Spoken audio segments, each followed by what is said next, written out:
है everyone, welcome back. Last video पे हम लोग एक डिस्कस किए थे आइजर के बारे में। आप लोग क्लास 12 के जो एग्ज़ाम दिए हो, अभी बहुत सारा करियर ऑप्शंस आप लोग सर्च कर रहे हो कि कौन सा करियर हो आप लोग के लिए अभी सुइटेबल हो सकता है, क्योंकि ये एक जो टाइम है बहुत इम्पोर्टेंट टाइम होता है किसी का करियर के लिए। जो कोर्स आप कौन सा सब्जेक्ट लेके पढ़ोगे या कौन सा कोर्सेज में एडमिशन लोगे, ये एक बहुत इम्पोर्टेंट टाइम होता है क्लास 12 के बाद। तो इसीलिए आज ये वीडियो पे हम लोग स्पेसिफिकली करियर इन टीचिंग के बारे में बात करेंगे कि आप टीचिंग कौन कौन सा कोर्सेज पे एडमिशन ले सकते हो और इसके लिए बेस्ट कॉलेजेस क्या रहता है और पास आउट होने के बाद क्या करियर प्रोस्पेक्टिव हो सकता है। जैसे आज स्पेसिफिकली हम लोग एनसीईआरटी के जो कॉलेजेस है, जो सेंट्रल इंस्टीट्यूट्स है, वो सेंट्रल इंस्टीट्यूट्स का कोर्सेज के बारे में डिस्कस करेंगे, क्योंकि उसका फॉर्म आ चुका है।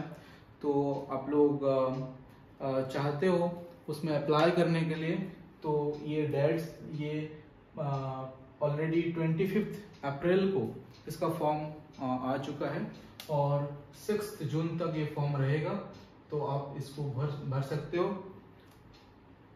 ये एनसीईआरटी का जो इंस्टीट्यूट्स है,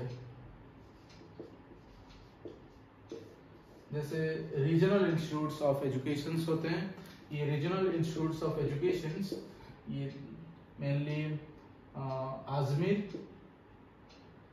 अजमेर, भुवनेश्वर, देन मैसूर एंड भोपाल। तो ये 4 आरआई के साथ साथ शिलोंग में भी एक है, उसमें शायद बीएससी बीएड नहीं है। तो इसमें आप अंडर ग्रेजुएट कोर्सेज कर सकते हो। ये 4 आरआईज में अंडर ग्रेजुएट कोर्स कर सकते हो और उसमें आपका स्टेट का हिसाब से वो सीट रिजर्व्ड है। तो पहले इसमें मार्क्स बेसिस पे एडमिशन्स मिलता था, अभी उसमें आपका एंट्रेंस हो गया है, उसको बोल रहे हैं अभी सीईई 2023। तो आप एजुकेशन और रिलेवेंट फील्ड में आप अपना करियर बनाना चाहते हो, तो ये कॉलेजेस आपके लिए बेस्ट रहेगा, क्योंकि ये सेंट्रल फंडेड कॉलेजेस है और ये एजुकेशन फील्ड में बीएड जो टीचिंग फील्ड में ये colleges one of the best in India. तो उसमें आपको बीएससी बीएड कोर्स मिल जाएगा, जो कि अंडर ग्रेजुएट के लिए मैं बोल रहा हूँ, आफ्टर 12 के लिए बीएससी बीएड इंटीग्रेटेड कोर्स और बीए बीएड इंटीग्रेटेड कोर्स भी मिल जाएगा। बीए बीएड इंटीग्रेटेड कोर्स भी मिल जाएगा। ये कोर्सेस आपको 4 साल के रहेंगे, 4 इयर्स का कोर्स होगा, ठीक है। उसमें आप 4 साल भी इंटीग्रेटेड आपका बीएससी जो ऑनर्स जो सब्जेक्ट्स होता है ऑल यूनिवर्सिटीज में सारे कोर्सेस रहेंगे, सारे आपका कंप्लीट होगा। उसके साथ साथ आपका एजुकेशन भी एक पेपर रहेगा, जिससे आप ये बीएससी बीएड टोटल 4 इयर्स का कोर्स कंप्लीट कर सकते हो। उसके आप मतलब आपको बीएससी का सर्टिफिकेट प्लस बीएड का सर्टिफिकेट, आपको डुअल सर्टिफिकेट एक हो जाएगा। तो ये जो सीईई 2023 एग्जाम इसके लिए देना पड़ेगा आपको क्लास 12 के बाद। बीए बीएड ऑब्वियसली आपका कॉम्बिनेशन ह्यूमैनिटीज ये सब है, तो आप बीए बीएड ऑप्ट करोगे, नहीं तो आप बीएससी बीएड करोगे। मैं जो बोला 4 आरआईज, इसमें सीट आप एक रीजन के लिए डिवाइडेड है। जैसे सपोज ईस्टर्न रीजन के लिए भुवनेश्वर है और उसमें वेस्ट बंगाल, उड़ीसा, ये सारे स्टेट्स आ जाते हैं, त्रिपुरा, ये सारे स्टेट जो कि नॉर्थ ईस्टर्न रीजन और नॉर्थ ईस्ट रीजन के स्टेट्स आ जाते हैं। तो ऐसे ही आप ये स्टेट्स बिलोंग करते हैं, तो इस पे आप एडमिशन आपको ये आरआई जो रीजनल इंस्टीट्यूट भुवनेश्वर में मिलेगा। तो ऐसे ही आप ये जो सीई एग्जाम हो रहा है उसका स्ट्रक्चर कैसा रहेगा, आपको 3 टाइप्स का क्वेश्चन आएगा। एक तो लैंग्वेज का होगा, जिसमें आपका इंग्लिश प्रोफिशिएंसी टेस्ट होगा। उसके साथ साथ आपका एक टीचिंग एप्टीट्यूड का टेस्ट होगा एक सेक्शन, और थर्ड सेक्शन जो होगा उस पे आपका रीजनिंग एबिलिटी जैसे बैंकिंग में आता है रीजनिंग एबिलिटी, उस टाइप का रीजनिंग एबिलिटी। तो ये तीनों सेक्शन का आपका जो एंट्रेंस टेस्ट में क्वेश्चन किस कैटेगरी का आएगा, आप सोच रहे होंगे कि फिजिक्स केमिस्ट्री मैथ आएगा, नहीं आएगा ऐसे। तो आपको क्या आएगा, लैंग्वेज आएगा, और आपको टीचिंग एप्टीट्यूड मीन्स आप कैसे क्लासरूम में पढ़ा सकते हो। आप एक किताब ले सकते हो या ऑनलाइन पे भी आजकल बहुत मटेरियल मिल जाएगा। टीचिंग एप्टीट्यूड में कैसे क्वेश्चन आता है उस पर आप प्रिपेयर कर सकते हो। रीजनिंग एबिलिटी आपको पता है, ये आप कर सकते हो। तो ये तीनों सेक्शन से क्वेश्चन पूछा जाएगा, सिलेबस है ऑनलाइन पे, आप वेबसाइट से जाके ये सिलेबस भी डाउनलोड करके प्रीवियस ईयर क्वेश्चंस भी है वेबसाइट पे, आप इसमें अप्लाई कर सकते हो। तो ये हो गया आपका एडमिशन के बारे में। आप एप्लीकेशन अभी जैसे मैं बोला डेट्स है 25 अप्रैल से एग्जाम स्टार्ट हुआ है, और मतलब एप्लीकेशन आप ऑनलाइन एप्लीकेशन के लिए ये डेट्स है 25 अप्रैल टू 6 जून। तो आप अप टू 6 जून ये फॉर्म आप भर सकते हो। उसके बाद कैरियर ऑप्शंस क्या है, कैरियर ऑप्शंस दो टाइप का कैरियर ऑप्शंस है। एक तो बीएड के बाद आप टीचर्स बन सकते हो।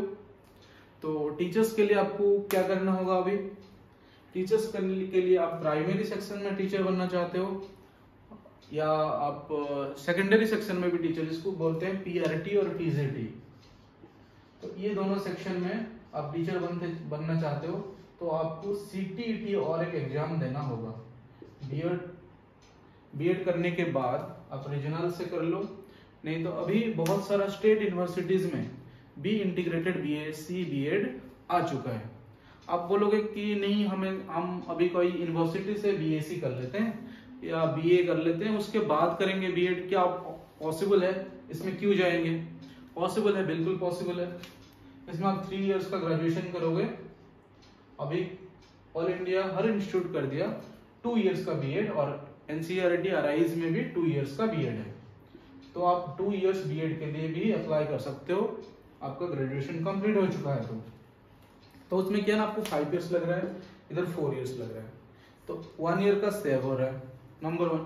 नंबर 2, ये सेंट्रल फंडेड इंस्टीट्यूट है, इसका जो प्रोफेसर्स का quality of teaching, quality of environment, hostels, ये सारे फैसिलिटी सेंट्रल इंस्टीट्यूट्स का एक फैसिलिटी है, तो ये बेटर रहता है, बहुत सारे एक्टिविटीज किया जा सकता है।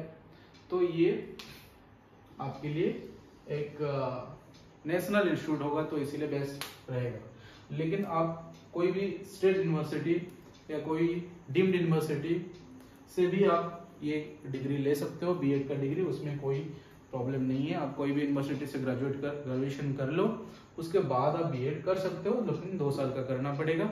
अभी बहुत सारे यूनिवर्सिटी भी इंटीग्रेटेड बीएससी बीएड या बीए बीएड कोर्स चालू कर चुके हैं, तो आप उससे भी कर सकते हो, कोई ऐसे नहीं कि इधर ही करना है, पर ये इंस्टीट्यूट बेटर रहेगा। और क्योंकि बहुत सारा मतलब एक सेंट्रल इंस्टीट्यूट है तो ऑब्वियसली उसका फैसिलिटीज थोड़ा ज़्यादा रहेगा। तो क्या इससे पास आउट होने के बाद जॉब गारंटी है? ऐसे कुछ नहीं है कि इधर से पास आउट होने के बाद आपको केंद्रीय विद्यालय या कोई गवर्नमेंट इंस्टीट्यूट में डायरेक्ट नौकरी मिल जाएगा, ऐसे कोई भी नहीं है। आपको सेम प्रोसीड्यूर फॉलो करना होगा, सीटेट एग्जाम देना होगा, उसके बाद पीआरटी और टीजीटी के लिए आप एलिजिबल होंगे। सपोज आप केंद्रीय विद्यालय के लिए जॉब चाहते हो कि केंद्रीय विद्यालय में मुझे नौकरी मिल जाए, टीचर का पोस्ट मिल जाए, तो आपको क्या करना होगा, केंद्रीय विद्यालय का अपना एग्जाम होता है, आपको वो एग्जाम क्वालिफाई करके इंटरव्यू देना पड़ेगा। इंटरव्यू देने के बाद आप टीचर बन पाओगे केंद्रीय विद्यालय में, ठीक है। तो केंद्रीय विद्यालय में सेंट्रल इंस्टीट्यूट है, अगेन स्कूल से, सेंट्रल स्कूल से, तो इसमें आप टीचर बनोगे तो आपका सैलरी कैसा रहेगा? तो सैलरी जो है अभी का जो 7th पे कमीशन का सैलरी जैसे होता है, तो 11-12 जो पीजीटीज बोलते हैं, पीजीटीज का अप्रॉक्स वही 65-70 ऐसे आपको सैलरी रहेगा, और पीआरटी टीजीटी उस हिसाब से 55-60 इस टाइप का, और PRT 50 to 55 इस टाइप का आपको सैलरी रहेगा। आपको एक गवर्नमेंट केंद्रीय विद्यालय में आपको जॉब मिलता है। तो इसके बाद और सेंट्रल स्कूल्स कौन सा है जो कि आप जॉब के लिए ट्राई कर सकते हो? जैसे आपके लिए हो गया नवोदय, तो नवोदय NVS नवोदय विद्यालय भी जो कि रूरल एरिया में गवर्नमेंट रेसिडेंशियल स्कूल्स है, वो भी आपको गवर्नमेंट 7th पे के स्केल पे देता है, और वो भी सेंट्रल स्कूल्स है, तो उसमें भी आप जॉब के लिए अप्लाई कर सकते हो। प्रोसीड्यूर सेम है, NVS का अपना एग्जाम होता है, उसके लिए इंटरव्यू देना पड़ता है, और उस पर आप सिलेक्ट होते हो तो आप जॉब आपको मिलेगा एज ए टीचर। उसके साथ साथ और क्या करियर ऑप्शंस हो सकते हैं? आप क्या कर सकते हो? ये इंटीग्रेटेड BSc B.Ed या आप B.Ed करके आपको क्या बेनिफिट्स हो सकते हैं? आपका देखो ग्रेजुएशन डिग्री तो हो गया, नॉर्मल ग्रेजुएशन डिग्री, तो उसके साथ साथ जैसे ही नॉर्मल ग्रेजुएट वाले सारे एग्जाम्स देते हैं गवर्नमेंट्स का, आपका SSC हो गया, आपका UPSC हो गया, सारे एग्जाम्स, बैंकिंग हो गया, सारे एग्जाम्स के लिए आप भी एलिजिबल हो, तो आप भी वो एग्जाम्स दे सकते हो, उसमें कोई प्रॉब्लम नहीं है, आप सारे एग्जाम्स दे सकते हो। B.Ed आपके लिए एक्स्ट्रा एडवांटेज होगा। मान लीजिए आप बैंक या दूसरा जॉब्स के लिए आप लगता है या आपका टीचिंग बहुत अच्छा लगता है, तो आप टीचिंग में आ सकते हो, तो आपके पास B.Ed है तो आपको टीचिंग आ सकते हो टीचिंग फील्ड में। उसके साथ साथ सेंट्रल इंस्टीट्यूट के साथ साथ आप बहुत सारा स्टेट भी ऑल इंडिया लेवल एग्जाम, मतलब जॉब बच्चों के लिए जॉब देता है। वो सपोज जैसे दिल्ली गवर्नमेंट का एग्जाम हो या यूपी गवर्नमेंट का भी स्कूल्स टीचर्स के लिए, उन लोगों के लिए भी कुछ सीट ऑल इंडिया लेवल का रिजर्वेशन रहता है, तो आप वो सब स्टेट में भी एग्जाम देके टीचर बन पाओगे apart from this central schools.